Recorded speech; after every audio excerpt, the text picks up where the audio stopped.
responsible. So we can sit back down and relax and enjoy the rest of the day with you. Now, also before I start, if I can just let you know that on Monday, despite Claire's meticulous preparations, we didn't have a registrar. They'd lost the booking. It's gone, so there's been a last-minute scramble to find that registrar. Otherwise, we might not have had a wedding today. Also, Claire, in a meticulous planning, organised the 18th of June to guarantee a lovely, warm, sunny day. And to top it all, yesterday, one of my guests drove 300 miles to join us, unhindered, no mishaps, arrived at my house and crashed into the back of my car.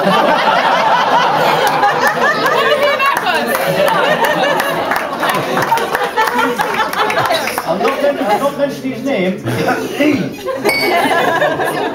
and that was in my driveway. Well, there's no claims. I'm going to cut that bit out of the hair. Actually, no, just when you think things can't get any worse, the father bride gets up to make his speech. So, modern 1 year in the planning, and here we are, and this is perhaps what we consider to be the entertainment for the day, but I can assure you that I'm simply the warm-up act for the best man in the room. So, if you're totally unimpressed with anything I have to say today, it's simply I don't want these guys to have a hard act to follow. Now, many of you have been to weddings before, lots of weddings, and you hear the same old speeches, the same old jokes. So I thought it'd be a little bit different, and I wouldn't prepare a speech, and I would simply stand here, I would ad-lib, I would speak from the heart, say whatever came into my mind at the time, and hopefully be a little bit original. And then I thought again, no chance. And the reason for that is the brain is a wonderful, complex machine that never stops working from the moment you're born until the very moment you stand up on an occasion such as this. So, as Henry VIII said to each of his wives in turn, I will not keep you long. Same old joke. So here's the speech. I'll start now. So I'd like to welcome everyone here. Oh, that's the prepared speech.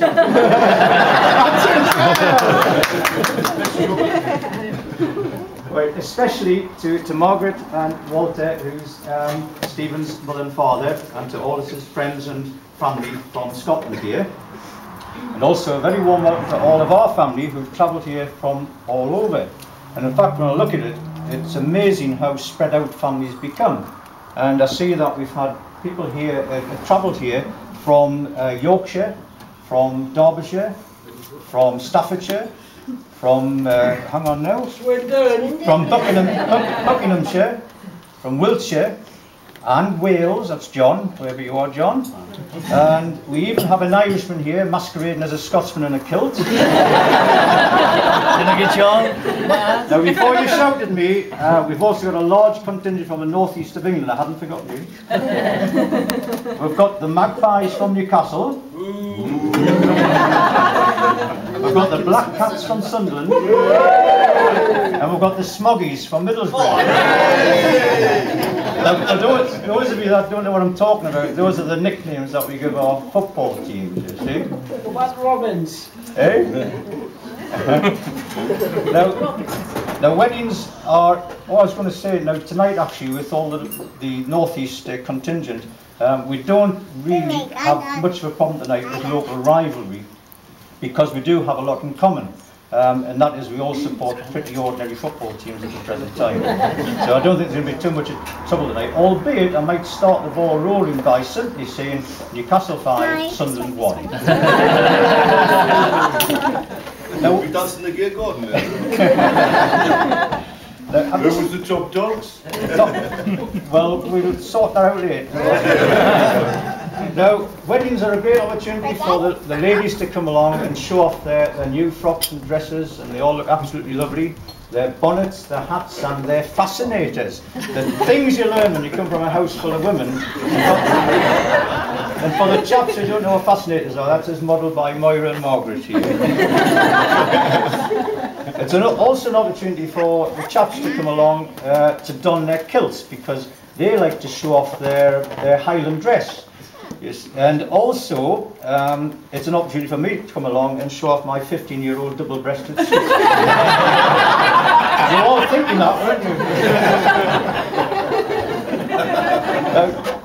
Right, first time on though, first time on. Now also, talking about kilts, I came under a fair bit of pressure to wear one today, but I decided, not knowing what the weather conditions were going to be, with potential for high winds, varicose veins and kilts don't go very well together, so hence the suit. Now weddings are also an opportunity to bring the generations together, and we have today from the youngest at 8 months, young Tommy. Is he still It's fast asleep. asleep in the corner. He's our newest recruit at 8 months old, right through to the eldest statesman today is my mother at 84.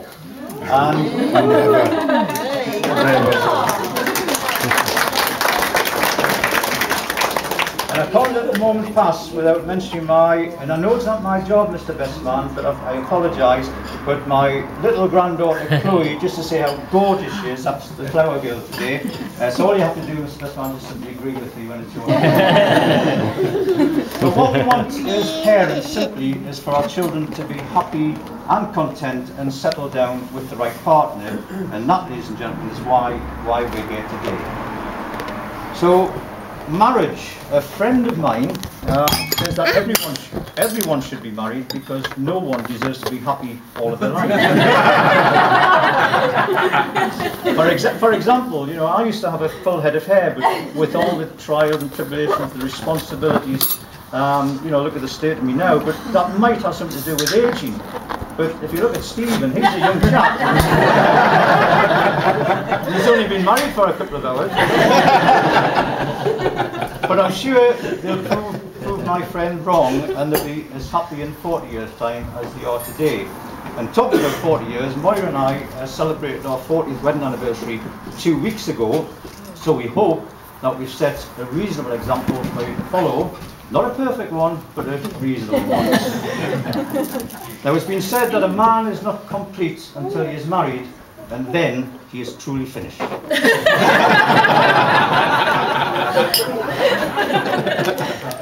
And this is more advice, it is a wise man that gives in when he is wrong, and it is a married man that gives in when he is right. I actually asked Claire the other day, what was it she was looking for in marriage? And she said, love, happiness, and companionship. And I later asked Stephen the same question, and he said, a 50-inch plasma TV screen.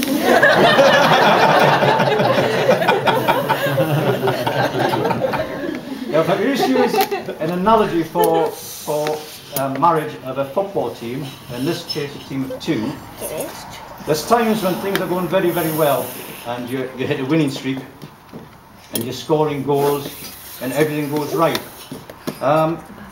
And everything is well in the world. But sometimes things take a turn for the worse. Things start going badly. You score a few own goals, and I might have scored a few of those in my time, possibly.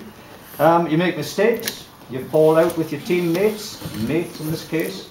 The moods change, and arguments can happen. So, what do you do about that?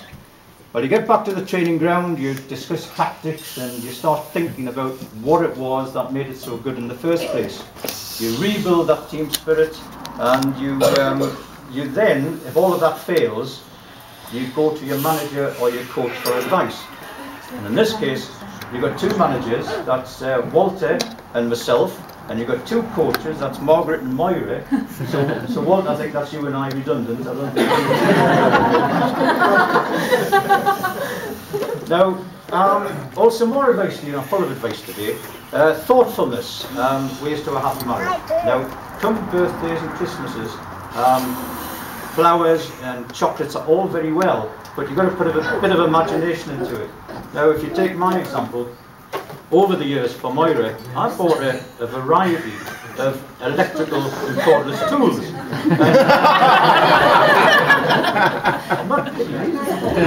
And she's built up quite a collection now.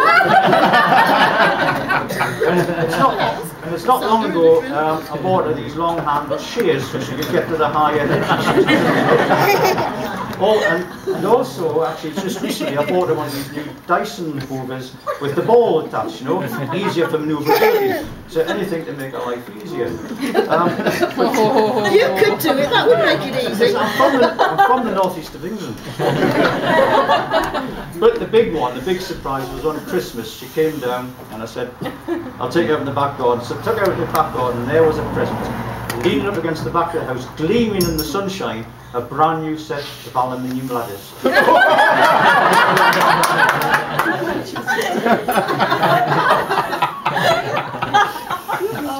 She was delighted. and the reason for that is the old wooden ones were far too heavy for her. My only gripe is, despite doing all of this, she still won't paint the eaves of the house. And I do offer to hold the ladder, but not. Now I think it's about time I said something about Claire. She's been the light of our lives. She's to leave the light on in the bathroom, the light.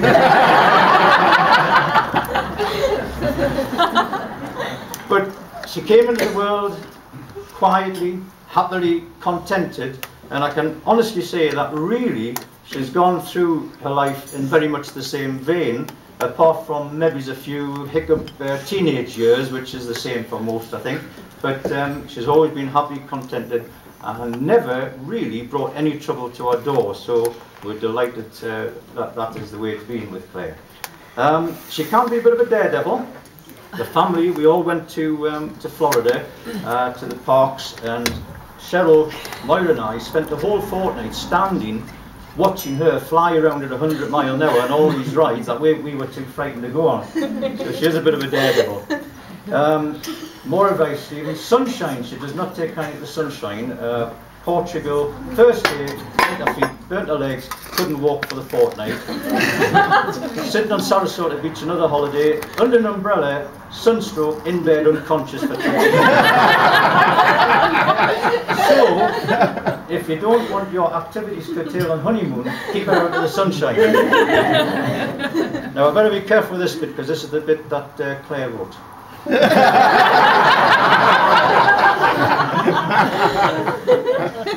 Moira and I are both very proud of both of our daughters and the way they've turned out, because they are both very likeable young ladies. But today is Claire's day, and I'm sure you will all agree she looks absolutely beautiful in her wedding outfit.